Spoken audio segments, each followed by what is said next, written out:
Say guys for the people. Ndikuno kumvura kwandauya vamasikati. I'm still here. Nasi ndiri mu t-shirt ya Diamond.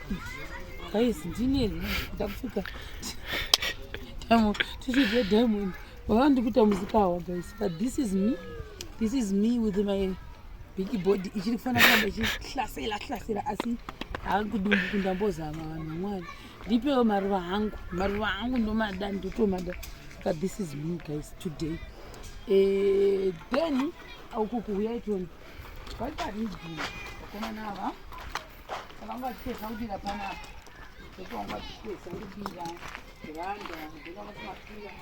I don't even understand kuti vanhu vanogadzira mapila why vachizosiyanisa especially zvekumusoro uko zvoita kuti mapila aita sekuti akasiyana iwo akafana bhoza anonga kutsvaga level saka zvekumusoro zvava izvo zvakasiyana but zvinonamwa futi izvezvo.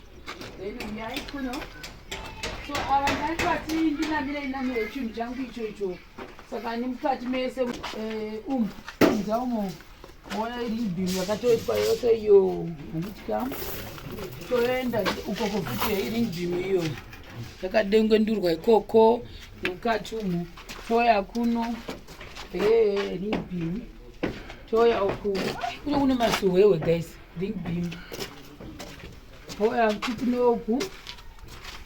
There is another ring bimiyo apa ndobatwa zoti vatanzi vaitsvaga ndofunga ekera vachagaswa zvapo pedza saka zvapedza ring bim yachingombotasatasa panhu pedu patadawo paya kuti padzikise pakazodzikiswa zvakanaka kunoku ndasingazive kuti kumvuru kunoitawo masuweji ayo musokutanga ndakati kune kiti yafa here amunozviona izvo patiri pavari ndo pane tengi rachona avanokwara.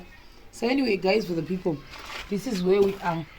Saka apa pavakumbomira kuti iome ipavhuranda then ikanga yaoma ipavhuranda vochizoenda kundobhuka kucancel. Kana vabhuka todhindirwa kuti ring beam yaita yabuda then takuisa wallplate meaning kuti basa ramabhiridha rinenge raudiwo rapera pano.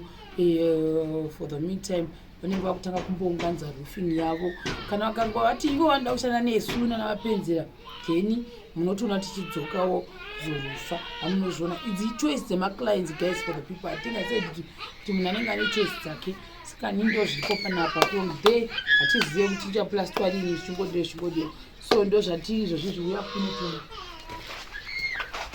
yakabuda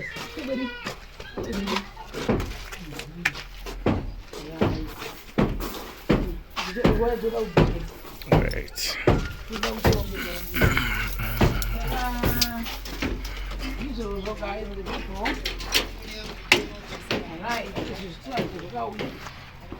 So mimi guys nasitanoka kubhozi apa hatigoni kuti tinge tichiinda anyway kana kuvaka somewhere because nanimukuzvona kuti mudenga mese umu yadirwa nhasi yekera ring beam tichakatotota saka nititotomirira kuti vekucancel vatange vatozo yaoma kana yaoma ndofunga vanoikwadabura then kwanodana vekucancel koke saka nhasi kusvika paweekend vanomboendawo off vachimirira kuti ring beam yedu idi iome vozodzoka next week iyo yatakatarisa. So guys, for the people, that's pretty much it about kuno kumvurwi. Then regarding that project yandaitaura yekunoton, I got the papers atofana kuti tigoshandisa together with the engineer that partner naye. I think muchamaona mapapers acho nichaona also the different drawings anoshanda because I didn't know kuti maengineer anoendosaka zvinzi maengineer zvimwe zvoda njere hazvingoitwi nemunhu wese kungoti watombura nyimo wototanga kuti ndava engineer inema hazviti uinjiniya hunoshandikwa because zvinhu zvandakapuwa handisi kuti mapepa mangani asi zvinhu izvozvo ndichiri kuda kuzvistadha kuti ndizviwise kuti saka munhu wakazvidhirowa sei zvinhu zvochibuda zvisi zvinokukakoita guys. I'm so interested, I'm so attracted to that building inoitwa nemaengineer. Inhu kunzi engineer kunorema rega vanhu vaya vanzi vakakosha hamunozviona manje. So I'm looking forward kuti tinge tichishanda navo tichiona kuti tichafamba sei. I can't wait guys for the people. So ndizvo zvathingi zvese nazvo kuno kwakutopera zvakakutopera kudai takutasirawo zvimwe zvakare. So ndizvozvo